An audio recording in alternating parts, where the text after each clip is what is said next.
Assalamualaikum warahmatullahi wabarakatuh. Perkenalkan, nama saya Mayang Dwi Agusti, dan juga saya akan memperkenalkan teman-teman saya, yaitu Yola Veronica, Nur Kolbia, Sri Mulyani, dan Rizka Julia.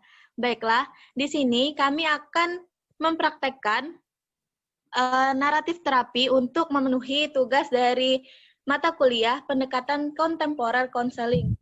Nah, dari sekian banyaknya teknik-teknik naratif terapi, kami memilih teknik pertanyaan dari naratif terapi, yaitu pertanyaan yang ditanyakan oleh terapis naratif mungkin nampaknya melekat dalam sebuah percakapan yang unik. Bagian dari dialog tentang dialog sebelumnya, penemuan kejadian-kejadian unik, atau eksplorasi proses kultur yang dominan, dan memberikan perintah apapun tujuannya. Pertanyaan seringkali sirkuler atau berhubungan, dan ditunjukkan untuk memberikan dorongan kepada klien dalam cara yang baru. Seperti frase terkenal yang digunakan oleh George Bateson, yaitu pada tahun 1972, pertanyaan-pertanyaan itu adalah pertanyaan untuk mencari perbedaan yang akan membuat perbedaan pada pertanyaan sebelumnya. Teman saya yaitu Nur Kolbia.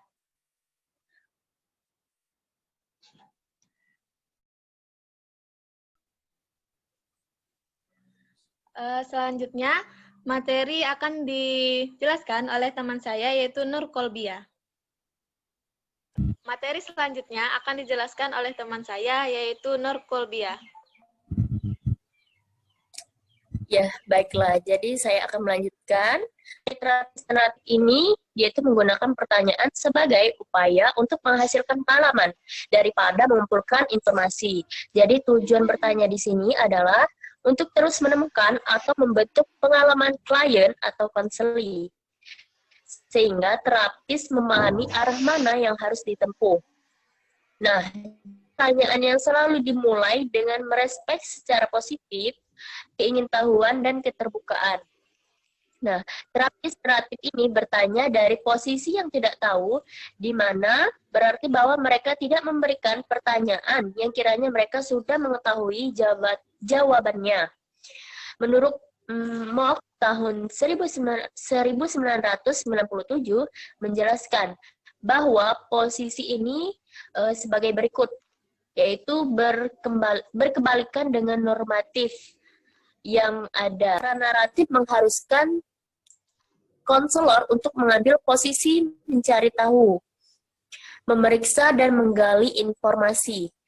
Dia menunjukkan kepada klien konseli bahwa konselor tidak memiliki akses khusus dalam kebenaran itu.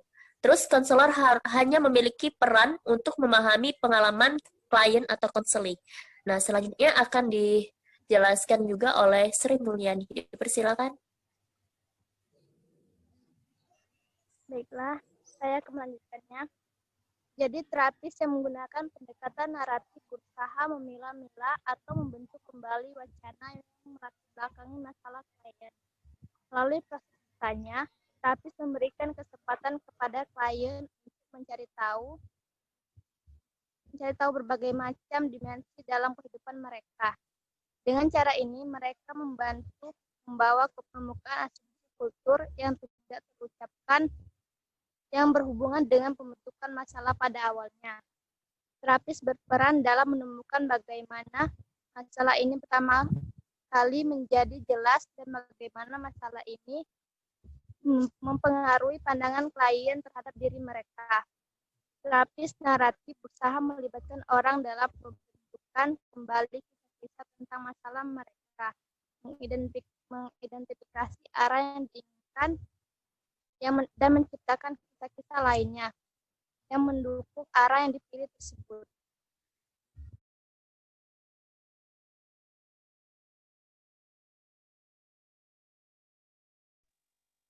Baiklah, selanjutnya kami akan mempraktekkan teknik tersebut yang akan diperankan oleh Yola Veronica sebagai konselor dan Rizka Julia sebagai konseli.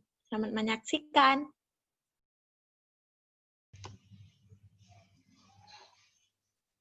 Assalamualaikum, Bu.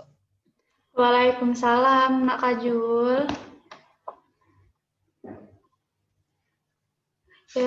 Kalau Ibu boleh tahu, ada apa Nak Kajul menghubungi Ibu kemarin? Ini Bu, saya tuh sebenarnya mau minta saran sama Bu. Soalnya saya tuh mau berhenti dari organisasi yang saya ikuti. Mengapa Nak Kajul mau berhenti dari organisasi itu? Gak tahu juga ya Bu, mungkin saya udah ngerasa nggak nyaman di situ. Terus kayak orang-orang yang mengisinya tuh aneh. Pokoknya nggak salah Bu saya sama mereka tuh. Apa yang membuat Nak Kajul merasa tidak nyaman di organisasi itu?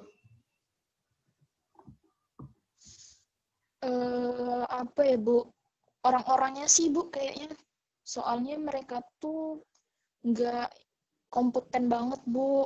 Masa apa-apa saya, ini itu saya. Giliran mereka tuh ketika ada acara ya Bu ya. Misalnya kita nih dalam satu kepanitiaan. Nah, mereka itu tuh cuman nyuruh-nyuruh, cuman apa ya? Kayak senior nyuruh-nyuruh juniornya gitu Bu. Kayak saya tuh kan masih baru. Nah, gimana ya? Saya juga masih belajar ya Bu. Tapi mereka tuh kayak nggak mau ngajarin, cuman ngasih tahu kamu harus ngerjain ini, nggak dikasih tahu secara rinci. Jadi kalau misalnya salah nih Bu, saya yang kena marah. Dikit-dikit salah gitu aja nggak bisa. Gitu loh Bu. Jadi saya tuh ngerasanya ini organisasi nggak ada kekeluargaannya sama sekali Bu. Gitu. Lalu,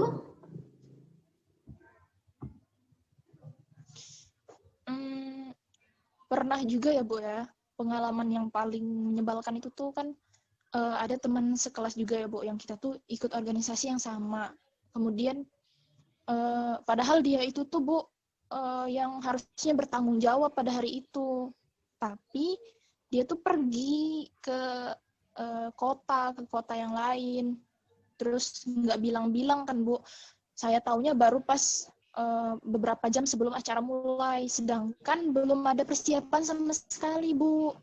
Nah jadi paniklah saya ini kan Bu ya, sebagai anggota masih peduli dengan acara itu. Terus yang lain tuh juga pada bingung mau ngapain karena nggak ada yang ngarahin kan Bu, yang panitia lainnya. Terus pas kami udah mau mulai acara itu, udah mulai nyusun-nyusun kursi dan segala macam ya Bu. Nah tiba-tiba dia ini datang Bu, datang terus marah-marah gitu. Kenapa ini belum siap? Ini. Terus malah nanya, katanya apa kerjaan kalian? Padahal dia Bu yang harusnya tanggung jawab. Malah marah-marahnya ke kami. Tuh Bu, saya jadi kesel dan nggak mau lagi ikut organisasi itu. yang marah-marah ini si senior tadi atau teman sekelas Kajul yang tadi yang bertanggung jawab pada acara itu yang pergi itu tadi? Temen Bu, temen yang itu tadi, yang dia bertanggung jawab. Tapi jadinya cutting itu juga marahnya ke saya ya Bu, ke kami yang anggotanya, karena katanya nggak bisa ngatur acara dan lain sebagainya. Padahal kan yang ditunjuk jadi ketua panitianya itu teman saya Bu, tapi dianya aja pergi nggak tahu kemana. Kajul sudah pernah menjelaskan inti dari permasalahan Kajul ini sama anggota yang lain atau sama kakak tingkatnya, sama seniornya? Kalau sama senior mungkin enggak Bu, saya nggak cerita ya, tapi sama teman saya yang itu, yang marah-marah itu ya saya diemin aja gitu Bu. Terus dia juga nggak sadar sama salahnya itu Bu. Makanya ya udahlah, dia aja cuek kayak nggak punya dosa gitu Bu, nggak merasa bersalah sama sekali. Padahal harusnya dia yang kena marah juga sama ini senior kan. Tapi jadinya kami dulu yang kena.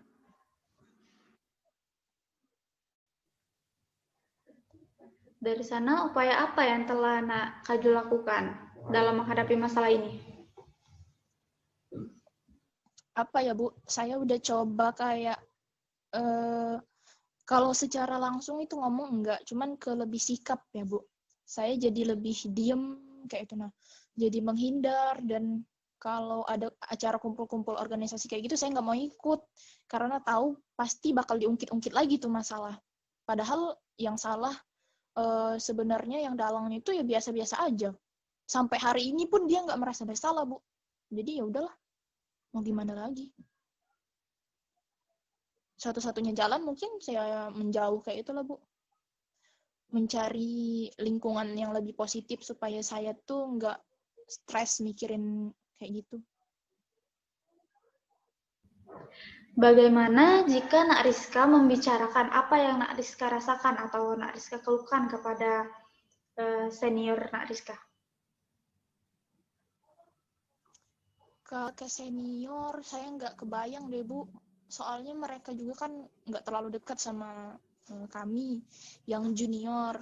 Terus mereka juga bisanya cuma marah-marah doang. Paling kalau saya cerita itu ya tambah kena marah, Bu.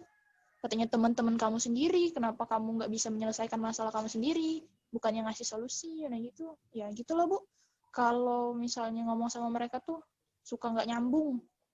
Merekanya juga cuek.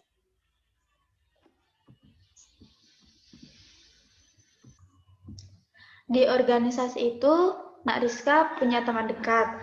Apakah Nak Rizka pernah bercerita dengan teman Nak Rizka itu dan bagaimana tanggapannya? Ada sih, Bu. Cuman beberapa kayak itu yang tapi beda jurusan kayak itu, nah, Bu. Mereka tuh ya ngerti pas aku cerita kayak itu ya, Bu ya.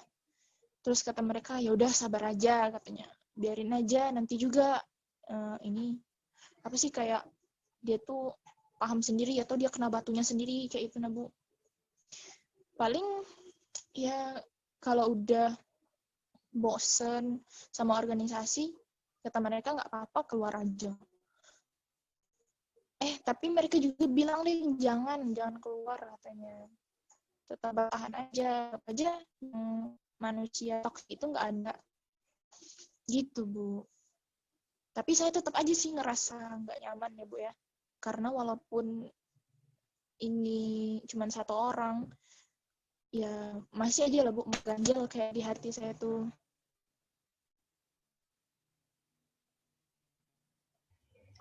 Tadi Nak Rizka bilang bahwa ada yang menyuruh keluar, ada yang tidak. Itu bagaimana?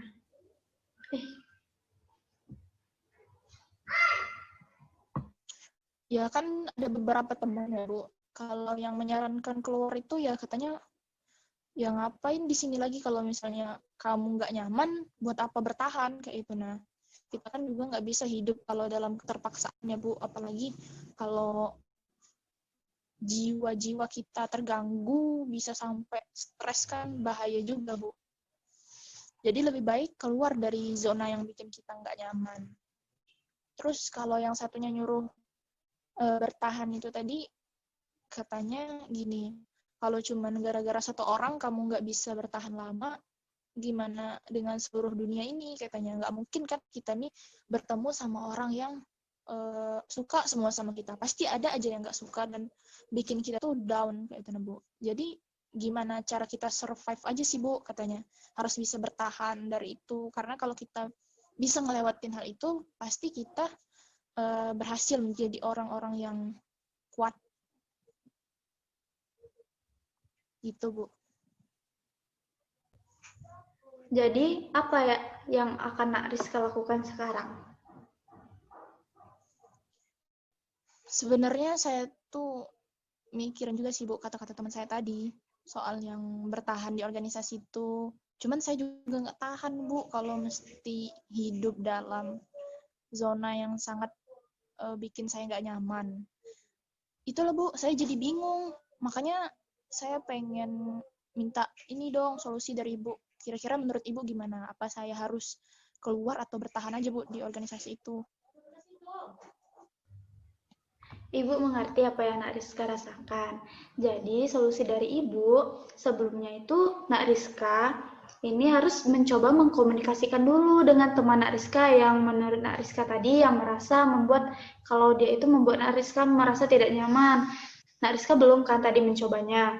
Lalu ada juga coba dulu tanyakan atau bilang sama seniornya. Karena Nak Rizka belum mencoba tadi. Nak Rizka itu hanya mengira-ngira bahwa senior Nak Rizka akan menjawab seperti itu. Padahal itu belum tentu terjadi. Seperti itu. Jadi saya harus itu ya Bu, ngomong dulu ke teman atau kakak tingkat itu. Iya, Nak Rizka harus mencoba menyampaikan apa yang Nak Rizka rasakan atau unek-unek Nak Rizka itu keluarkan agar mereka memahami juga apa yang Nak Rizka rasakan dan apa yang Nak Rizka mau, seperti itu. Saya nggak berani Bu kalau ngomong kayak gitu, takutnya langsung mereka bantah kayak gitu nah Bu, nanti saya disekakmat lagi. Lah itu salah kamu sendiri, kenapa kamu gini-gini gitu Bu. Jadi saya harus gimana dong Bu? Saya nggak mau kalau ngomong secara langsung deh Bu, kayaknya nggak bisa deh. Kalau Nak Rizka tidak berani ngomong secara langsung, tadi kan Nak Rizka bilang ada teman-teman dekat Nak Rizka sesama organisasi itu walaupun berbeda kelas. Coba Nak Rizka sampaikan sama dia, meminta tolong dia untuk menyampaikan kepada teman Nak Rizka yang bermasalah sama Nak Rizka tadi, sama senior Nak Rizka tadi. Jika Nak Rizka tidak mampu menyampaikannya secara langsung.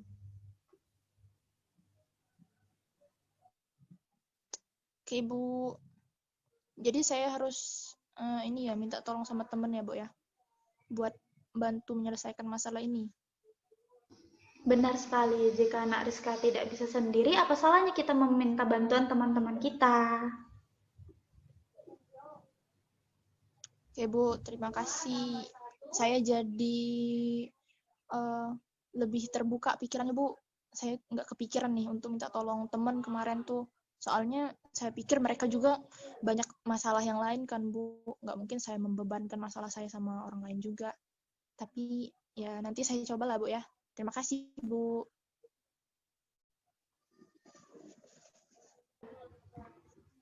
Sama-sama. Jadi, Nak Rizka itu jika mempunyai masalah, sebaiknya Nak Rizka komunikasikan terlebih dahulu. Jangan terlalu overthinking. Nanti, jika Nak Rizka perlu bantuan lagi, silakan hubungi Ibu.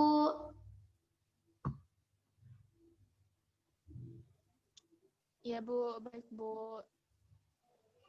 Nah, kita akhiri ya pertemuan kita hari ini. Wassalamualaikum warahmatullahi wabarakatuh. Waalaikumsalam warahmatullahi wabarakatuh. Terima kasih Bu. Sama-sama. Baiklah, itulah yang dapat kami praktekkan dari naratif terapi menggunakan teknik pertanyaan-pertanyaan.